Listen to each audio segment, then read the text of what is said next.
हाय दोस्तों, जिनका selection ALP में हो गया उनको मेरी तरफ से बहुत बहुत बधाई। जैसा कि आपको पता है कि रिजल्ट आने के जस्ट बाद एक schedule for document verification and medical examination for all post assistant loco pilot इसकी भी नोटिस आ गई है। सबसे पहले रांची रेलवे बोर्ड ने इसकी नोटिस डाली है।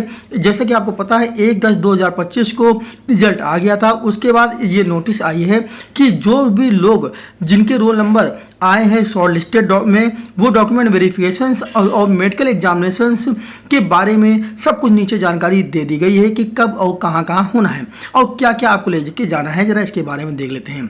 जैसे कि ये लिखा गया है ईमेल और आपको एसएमएस के द्वारा आपका जो मोबाइल नंबर या ईमेल आईडी लगाई गई थी उसमें आपको ई लेटर को डाउनलोड करने के लिए आपका मैसेज आ जाएगा।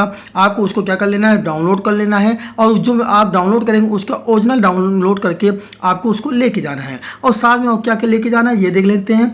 लेके क्या जाना है, the candidate card for the DV should proceed the original documents. आपको अपने सभी ओरिजिनल डॉक्यूमेंट्स लेके जाने हैं और उसके 2 सेट बनाने हैं।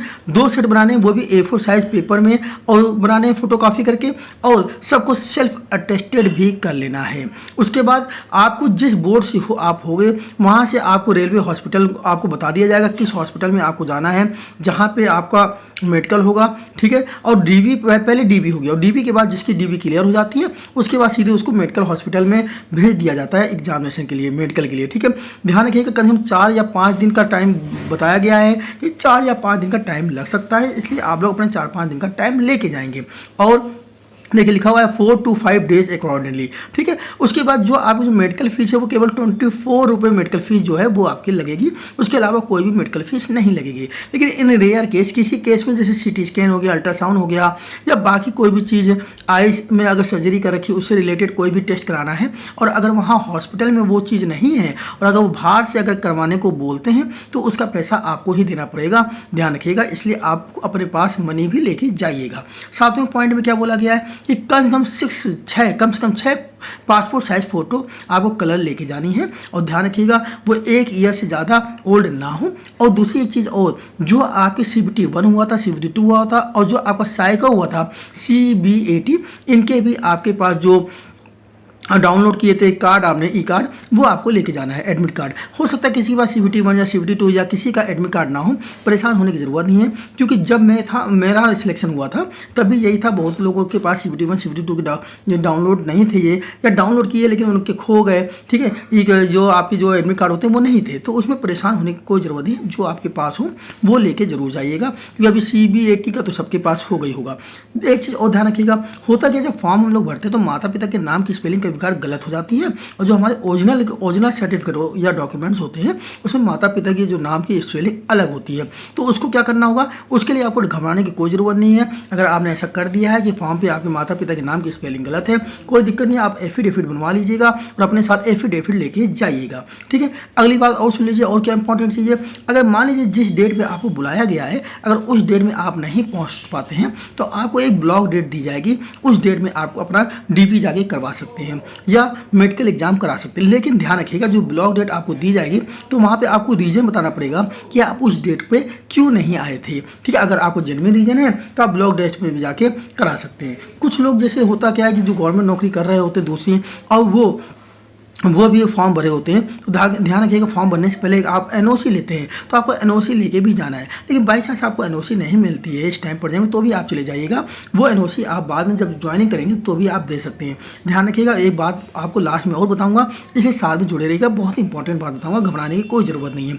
फर्दर एक चीज़ आपको और ध्यान रखनी है कि कोई भी बंदा बाई चांस क्या होता है कि उसकी आंख अगर कमज़ोर है तो अपना लेंस लगवा लेता है या कुछ लेंस लगवाए होते हैं या ये सब कुछ, तो ध्यान रखिएगा कि वहाँ पे दवा डाली जाती है बेटा, तो उसमें भी आपको पकड़े जाने का चांस होता है। पता चल जाता है कि हाँ इसने क्या किया, दवा डाल रखी है, ठीक है ना। तो आपको जैसे कि 5-6 इंपॉर्टेंट पॉइंट्स आपको बता दिए हैं क्या क्या ले जाना है। आप ध्यान रखिएगा आपको फ़ोटो ले जानी है, ठीक है, कम से कम 6 फ़ोटो ले जानी है। जितने भी आपके डॉक्यूमेंट्स हैं वो ओरिजिनल डॉक्यूमेंट्स ले जाने हैं, और ओरिजिनल डॉक्यूमेंट के आपके सबके कितने सेट बना लेने हैं, 2-2 सेट बना लेने हैं। जो आपका CBT 1 हुआ था, CBT 1 हुआ था, जो आपका CBT क्या हुआ था बेटा 2 हुआ था, और एक जो आपका साइको हुआ था, उन तीनों के एडमिट कार्ड ले जाने हैं, ठीक है। उसके बाद अगर स्पेलिंग मिस्टेक है तो आपको उसका एफिडेविट लेके जाना है, ध्यान रखेंगे। अगर आप गवर्नमेंट नौकरी में करते हैं तो अगर गवर्नमेंट नौकरी के फॉर्म आपने भरने के लिए हम लोग क्या लेते हैं, NOC लेते हैं, तो आपको NOC भी लेके जाना है, सब ओरिजिनल कागज लेके जाने हैं, ठीक है। अब देख लेते हैं किसका कब कब पड़ा है और कहाँ कहाँ DV पड़ा है और किस डेट पे होगा। जैसे को आपको दिखाया गया है, डेट ऑफ DV कितनी है, 10 तारीख नहीं है, 10वां महीना है, 13 तारीख है, तो 13/10/2025 को, वो भी 9:30 बजे आपको रिपोर्टिंग देनी है। अगर ये बंदे जो नाम दिए गए हैं, ये बंदों अगर 18 लोग हैं, अगर ये बंदे उस डेट पे नहीं जा पाते हैं तो उनको ब्लॉक डेट दी गई है 30 तारीख, उसमें भी जा सकते हैं। उसी तरह से ये देखिए, ये DV के 13/10/2024 में जो यहाँ पे 17 बंदे हैं उनको 13 बजे बुलाया गया है, और ब्लॉक डेट इनको भी 30 तारीख दे रखी है। उसी तरह से 14 तारीख को देखो बुलाया गया है, 14 तारीख को भी 9:30 बजे और 13 बजे बुलाया गया, इनको भी 30 तारीख दी गई है। और उसी तरह से आगे चलेंगे तो 15 तारीख को बुलाया गया है, 9:30 और 13 बजे, मतलब 2 शिफ्टों में ये लोग बुला रहे हैं, और इनको भी 30 तारीख ही ब्लॉक डेट दे रखी है। और 16 तारीख को जो बुलाया गया है, केवल एक टाइम पे बुलाया गया है, 9:30 बजे, नहीं एक टाइम नहीं, दोनों टाइम बुलाया गया है, और इनको भी आपको 30 तारीख को ही ब्लॉक डेट दी हुई है। फिर उसके बाद 16/10 के बाद सीधे बुलाया गया 30/10 को। DV जो है 16/10 के बाद सीधे DV कब हो रही है, 30/10 को जब हो रही है, और 30/10 को भी कब बुलाया गया, 9:30 बजे बुलाया गया।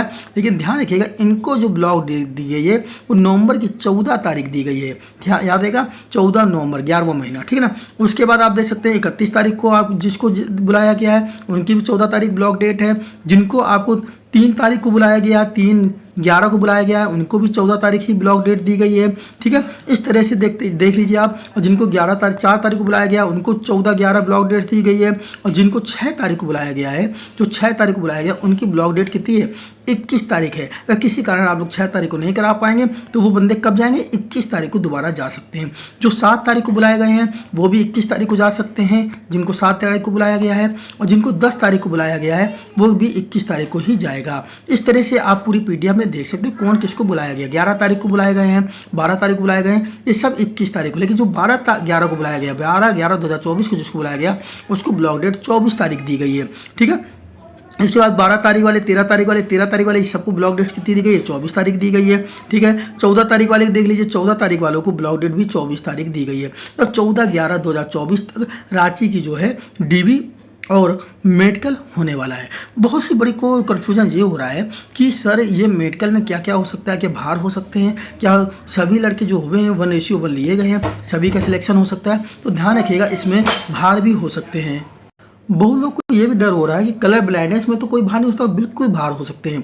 लेकिन मैं अभी आपको कलर ब्लाइंडनेस टेस्ट की वीडियो बना के देने वाला हूँ, एक ही दिन में, 1-2 दिन में दे दूंगा। जिसको कलर ब्लाइंडनेस है ना वो भी उसको देख जरूर लेना, क्योंकि मैं आपको एक तरीका बताऊंगा जिसको थोड़ा बहुत कलर ब्लाइंडनेस होगा, हो सकता है वो भी उसको कलर ब्लाइंडनेस टेस्ट जो है उसको पास कर ले। और मैं आपको एक जेन्युइन वीडियो, ऐसी वीडियो बनाऊंगा जिसमें आपको मैं सब चीज़ बता दूँ, कौन सी गलती कहाँ हो सकती है, कहाँ नहीं हो सकती, आपको क्या करना है, मैं सब उस वीडियो को मैं आपको जल्दी से बना के दे दूंगा। तो मुझे पता है किस तरह से मेडिकल वहाँ पे होता है, किस तरह से DV होती है, क्योंकि मैंने दे रखा है, तो मैं आपको सब कुछ बता सकता हूँ, ठीक है। और मेरे को इसलिए भी ज़्यादा नॉलेज है क्योंकि मेरे को बहुत लोको पायलट से मैं मिला हूँ, बहुत लोको पायलट मेरे साथ काम करते हैं, मैं खुद एक लोको पायलट हूँ। तो मैं इस चैनल से जुड़ जाइए और मैं आपको पूरी वीडियो में पूरी जानकारी दे दूंगा कैसे कि आपको मेडिकल पास करना है। घबराने की कोई ज़रूरत नहीं है, सब लोग को मेडिकल पास हो जाएंगे अगर किसी को भी प्रॉब्लम नहीं है तो, ठीक है, कोई घबराने की जरूरत नहीं, ठीक है। मिलते हैं नेक्स्ट वीडियो में, तब तक के लिए जय हिंद।